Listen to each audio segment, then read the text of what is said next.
वुशन मन में कहता है, इन लोगों के पीछे पीछे चलना तो बिल्कुल समय की बर्बादी है। ये भले ही इनके पास वो सुरक्षा के लिए डब्बा है, भले ही ये इतने सारे लोग हैं, पर ये सब बेकार हैं। अगर ये पिशाच राज के हत्थे चढ़ गए तो इनकी मौत पक्की है। मुझे जल्दी से जाकर देखना होगा क्या जी तेंची ठीक तो है।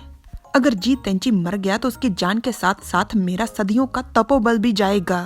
जब सब लोग वहाँ पर चर्चा में व्यस्त थे कि कौन कहाँ जाएगा, कैसे जाएगा, कौन रोता है, कौन नहीं रोता है, कौन हंसता है इत्यादि पर चर्चा चल रही थी, तब वुशन वहाँ से खिसक दिया था और अब उसको याद आया जब पिशाच राज के बारे में, तो वो वापिस आ रहा है जी तेंची के लिए। अगर आप लोगों को याद नहीं है तो मैं बता दूं कि ध्यान लोक में जी तेंची ने वुशन का तपोबल ले दिया था। जब तेंची के अंदर की शक्तियां उस पर हावी पड़ गई थी, जब उसे होश नहीं था, जब वुशन कह रहा था जो चीज मेरी है मुझे वापस दो, अचानक से वुशन को तेंची की आवाज सुनाई देती है, दीदी। वुशन मन में चिल्लाकर कहता है, ये कर क्या रहा है? क्या इसके पास इतनी ऊर्जा और समय अभी भी बचा है? ये दैत्यराज क्या फजूल में चिंता कर रहा था?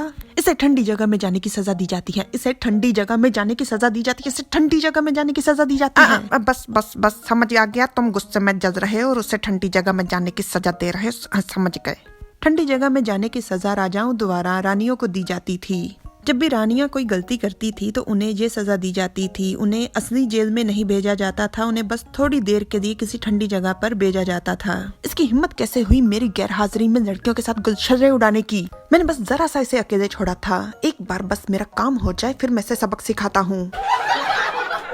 वेनहोंग की नजर वुशन पर पड़ जाती है तो वो वेनपेंग को बुलाता है और कहता है, वहाँ देखो, ये वही दैत्य जीव है ना जिसे जी तेंची हमेशा अपने कपड़ों में छुपाकर घूमता रहता है।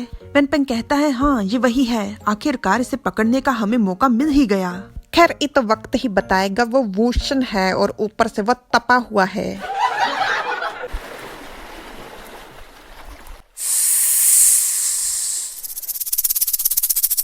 पार्ट 21।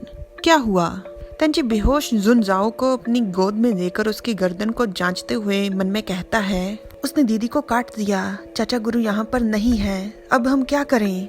इतने में फिर से उठता हुआ उनकी तरफ आते हुए चिल्लाकर कहता है, ये मेरे जहर से 3 दिनों में खून में बदलकर मर जाएगी और उसके बाद तुम। वो तेंची को काटने के लिए उसकी तरफ आ रहा था, पर तेंची उसे बिना देखे ही अपने हाथ से पकड़ लेता है। तेंची की अंदरूनी शक्तियां फिर से लाल रंग के रूप में प्रकट हो जाती हैं, उस पर हावी पड़ जाती हैं। तुम ये मेरे साथ क्या कर रहे हो? मेरी शक्तियां कहाँ गई? क्या हुआ? वो बेहोश हो रहा था और एकदम से तेंची के मुंह पर खून के छींटे पड़ते हैं, क्योंकि उसने उसे अपने हाथ में पूरी तरह से मसल दिया। तेंची ने वुशन की तरह उसका तपोबल भी ले लिया। बस फर्क था तो तेंची के इरादों में। तेंची इसकी जान लेना चाहता था, पर वुशन से प्रेम। जैसा कि मैंने सोचा था, तपोबल से हासिल की हुई दैत्य शक्तियाँ असली दैत्य की शक्तियों के मुकाबले में कुछ भी नहीं। ये चमगादड़ कितना गंदा था, इसने मेरा सारा हाथ गंदा कर दिया। एक खरगोश और एक बिल्ली